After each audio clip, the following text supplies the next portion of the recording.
یہ روح کا سکون اور چین ہے۔ تو کامل روزہ یہ ہے کہ بندہ جھوٹ سے اور ہر قسم کے بہتان تراشی، الزام تراشی سے، غیبت سے، گالی گلوچ سے اپنے آپ کو بچائے رکھے۔ حدیث پاک میں آتا ہے نبی صلی اللہ تعالی علیہ وآلہ وسلم سے اس بابت جب پوچھا گیا تو آقا کریم علیہ الصلوۃ والسلام نے ارشاد فرمایا من لم یدع قول الزور والعمل به فلیس للہ حاجۃ فی ان یدع طعامہ وشرابہ، جو آدمی جھوٹی بات اور اس پر عمل کرنے سے نہ رکے، اپنے آپ کو نہ باز کرے، تو اللہ تبارک و تعالی جل وعلا کو اس کا بھوکا پیاسا رہنے میں کوئی حاجت اور کوئی پرواہ نہیں ہے۔ ایک اور حدیث پاک سے بھی یہ بات واضح ہوتی ہے، حضور نے ارشاد فرمایا کم من صائم لیس لہ، کہ کم من صائم لیس لہ من صیامہ الا الظمأ وکم من قائم لیس لہ من قیامہ الا السحر۔ حضور نے فرمایا کتنے ہی روزے دار ایسے ہیں کہ ان کو روزے سے کوئی فائدہ نہیں ہوتا سوائے پیاس کے، اور کتنے ہی شب بیداری کرنے والے، رات جاگنے والے ایسے ہیں ان کو بے خوابی کے سوا کچھ حاصل نہیں ہوتا۔ تو احادیث طیبہ کی روشنی میں حکیم الامت مفتی احمد یار خان نعیمی رحمۃ اللہ تعالی علیہ نے میرات المناجی میں اس بات کو لکھا ہے کہ اس سے مراد جب بندہ روزے کی حالت میں گالی گلوچ اور غیبت اور جھوٹ یہ بولنا نہ ترک کرے تو اس سے یہی مراد ہے۔ حضور نے فرمایا کہ اللہ کو ایسے بندے کی کوئی حاجت نہیں کہ جو روزے میں نہ جھوٹ چھوڑے اور نہ غیبت چھوڑے۔ یہ کبھی عمل ہے، البتہ روزہ ہو جائے گا لیکن روزے کی جو روحانیت ہے، نورانیت ہے، اس سے بندہ محروم ہو جائے گا۔ شاہ صاحب یہ بتائیے گا روزہ کن کن وجوہات پہ ٹوٹ جاتا ہے؟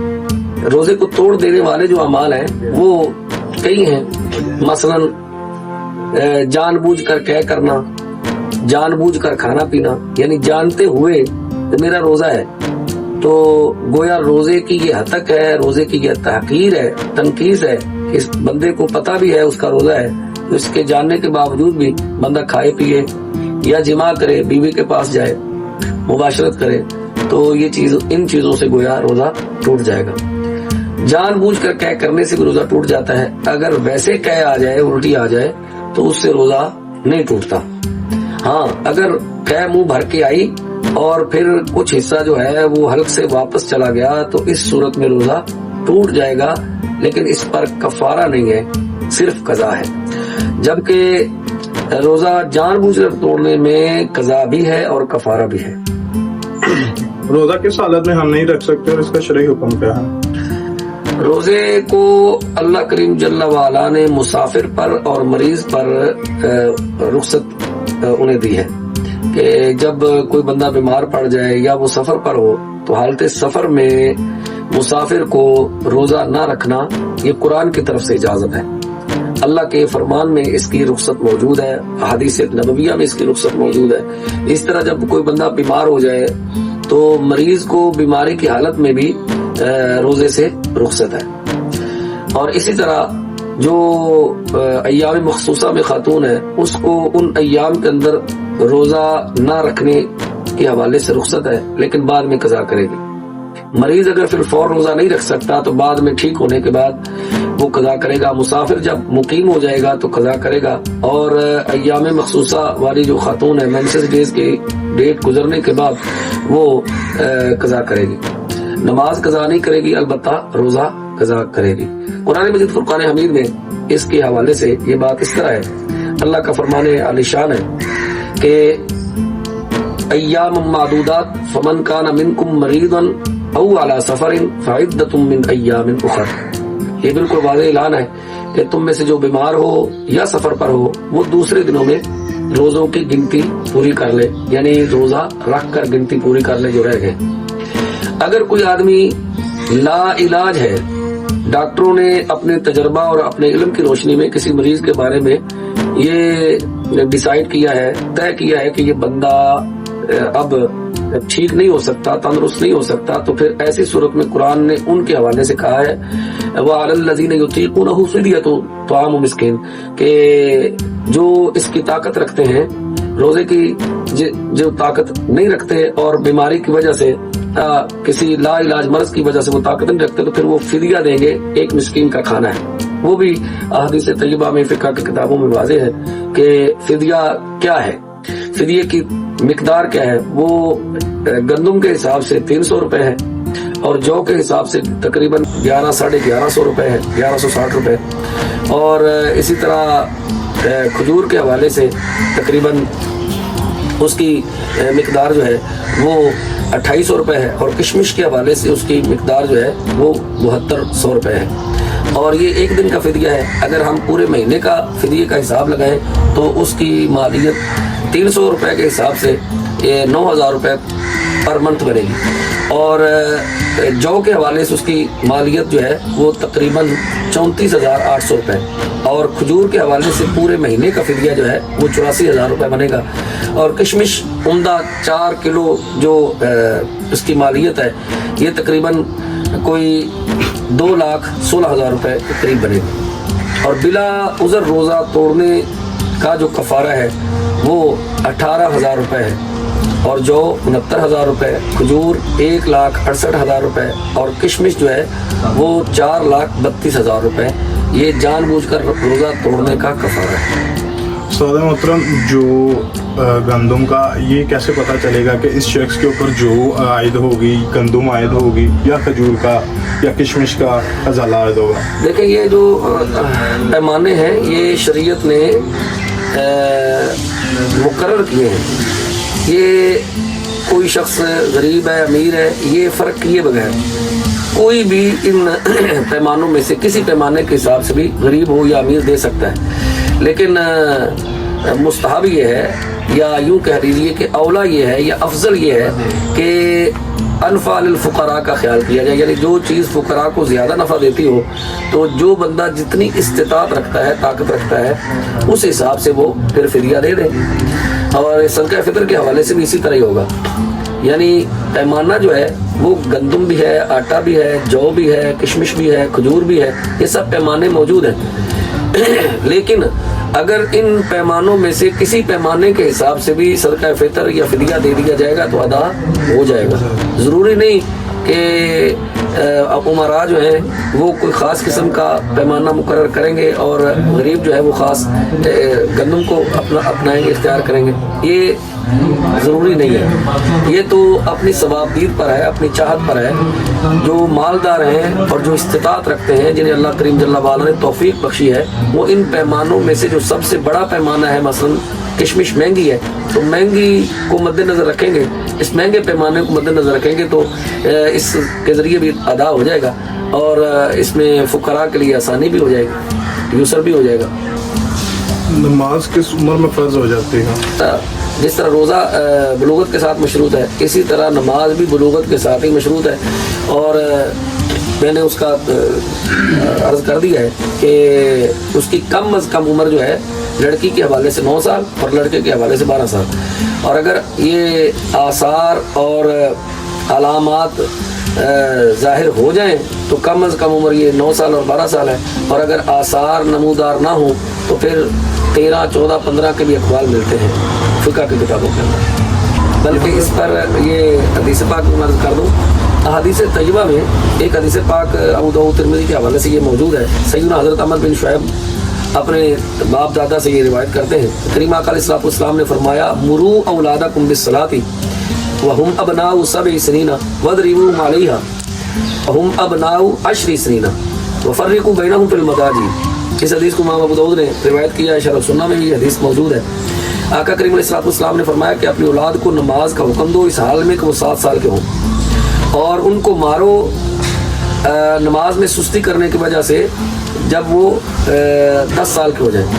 تو اس حدیث پاک سے یہ معلوم ہوتا ہے کہ شاید 7 سال کی عمر میں ان کو نماز کا حکم ہے. حالانکہ یہ صرف اور صرف تعدیب کا یہاں ذکر ہے. حضور نے مرو کہا کہ نماز کا حکم دو، یعنی ان کو نماز کا عادی بنا دو تاکہ بلوغت سے پہلے وہ نماز کی عادی بن جائیں. اور جب وہ 10 سال کے ہو جائیں تو پھر ان کو مارو، یعنی اب بلوغت کے بالکل قریب ہیں، بلوغت کے سرے پر ہیں، تو اب ان پر نماز فرض ہونا بالکل قریب ہے، تو اس واسطے ان پر سختی کرو. تو تو اس حدیث پاک سے بالکل واضح ہو گیا کہ نماز کا عادی بنانے کے حوالے سے تو آپ پہلے کہہ سکتے ہیں جب جیسے ہی بچہ سمجھدار ہو جائے تو نماز کا انہیں بتایا جائے، سمجھایا جائے، سکھایا جائے، ساتھ کھڑے کیا جائے تاکہ ان کی تربیت ہو جائے. لیکن نماز فرض بلوغت کے ساتھ ہی ہوگی، اور بلوغت یا تو آثار سے ظاہر ہوگی یا عمر سے. آثار سے ظاہر ہو جائے تو کم از کم عمر 9 سال بچی کی اور بچے کی 12 سال، اور اگر آثار اور علامات ظاہر نہ ہو تو پھر ایسی صورت کے اندر کم زیادہ سے زیادہ جو ہے وہ 15 سال کی عمر میں بلوغت جو ہے وہ تصور کی جائے گی. اگر کوئی شخص محتاجی کی حالت میں ہو یا شدید بیمار ہو، یہاں تک کہ وہ اٹھ نہ سکتا ہو، تو وہ نماز کیسے ادا کرے گا؟ قرآن مجید فرقان حمید نے امت مسلمہ کو بہترین امت قرار دیا ہے. قرآن نے کہا وَكَذَلِكَ جَعَلْنَاكُمْ أُمَّةً وَسَطًا، تو یہ امت وسط ہے، درمیانی امت ہے. اور ایک مقام پہ اللہ کریم ارشاد فرماتا ہے كُنْتُمْ خَيْرَ أُمَّةٍ، تم بہترین امت ہو. تو یہ ہمارا مقدر ہے الحمدللہ ثم الحمدللہ کہ ہم مسلمان ہیں، کہ ہم مسلمانوں کو جو دین اسلام ملا ہے اس میں لا اکراہ فی الدین، دین میں سختی نہیں ہے کہ اگر آپ کھڑے ہو کر نماز نہیں پڑھ سکتے تو گویا بیٹھنے پر پابندی ہو، اور اگر بیٹھ نہیں سکتے تو آپ کے لیٹنے پر یا اشارے سے پابندی ہو. نماز کو آپ کسی بھی حالت میں ادا کر سکتے ہیں بشرطے کہ آپ اس کو ادا کر سکتے ہیں. اگر تندرست ہیں تو تندرستی کا حال یہ ہے کہ کھڑے ہو کر نماز پڑھنی چاہیے، پھر بیٹھ کر نہیں پڑھنی ہے. فرض جو ہے جب بندہ تندرست ہو، صحت مند ہو، اس کے اعضاء سلامت ہو، اس کو کوئی مسئلہ کوئی پریشانی نہ ہو، کوئی تکلیف نہ ہو، اس کے گھٹنے اور ٹخنوں میں یا پاؤں میں کوئی کسی قسم کا کوئی ضعف نہ ہو، تو پھر اسلام یہ کہتا ہے، ایمان یہ کہتا ہے اور تقاضا بھی یہ ہے کہ وہ کھڑے ہو کر رب کا شکر بجا لائے. اور اگر وہ کھڑے نہیں ہو سکتا تو پھر ایسی صورت میں اسے اجازت ہے کہ وہ بیٹھ کر نماز پڑھ لے. اور اگر بیٹھ بھی نہیں سکتا تو پھر اس طرح بیٹھے ٹیک لگائے کہ تکیے کے ساتھ ٹیک لگا لے. اب اس میں ضروری نہیں کہ اس کے پاؤں قبلہ رخ ہو رہے ہیں یا اس کے پاؤں قبلہ رخ نہیں ہو رہے، پھر بیٹھنے میں بھی قدغن نہیں ہے، پابندی نہیں ہے کہ دوزانو کر بیٹھے یا چوکڑی مار کر بیٹھے. وہ جس حالت پر بھی بیٹھ سکتا ہے بیٹھ کر نماز پڑھے، اور اگر بیٹھنے پر بھی اسے ضعف محسوس ہوتا ہے، تکلیف محسوس ہوتی ہے، تو پھر تکیہ لگا کر اشارے سے نماز پڑھے. صرف اتنا ہے کہ سجدے کا جو اشارہ ہوگا وہ رکوع سے زائد اور رکوع کا اشارہ سجدے سے ذرا کم ہوگا. حدیث پاک میں یہ بالکل واضح ہے. حضرت عمران بن حسین رضی اللہ تعالیٰ عنہ حضور کے صحابی ہیں، بیمار پڑ گئے، نبی صلی اللہ علیہ وسلم سے نماز کے بارے میں سوال کیا تو آپ علیہ السلام نے فرمایا کھڑے ہو کر، اگر طاقت نہ ہو تو بیٹھ کر، اس کی بھی طاقت نہ ہو تو لیٹ کر. اللہ تعالیٰ جل وعلا کسی کو تکلیف نہیں دیتا مگر اتنی جتنی کہ اس کو وسعت ہو، جیسا کہ قرآن نے واضح کہا لا یکلف اللہ نفسا الا وسعها، اللہ کسی کو تکلیف نہیں دیتا کسی جان کو مگر اتنی ہی جتنی کہ اس کو وسعت ہو.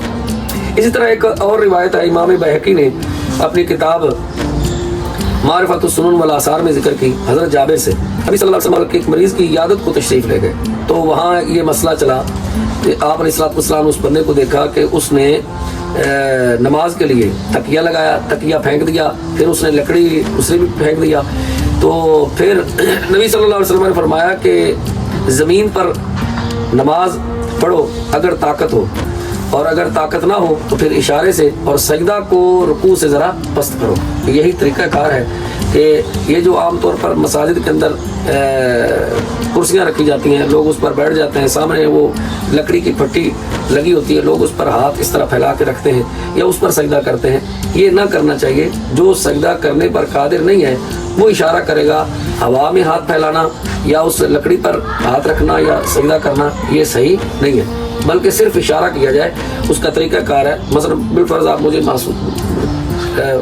مانے کہ میں نماز پڑھ رہا ہوں تو میں نے اب سجدہ کرنا ہے، تو سجدے کا اشارہ جو ہے رکوع کا اشارہ یہ ہوگا اور سجدے کا اشارہ ذرا تھوڑا زائد ہوگا، بس یہ نماز مریض کی اس طرح ہو جائے گی.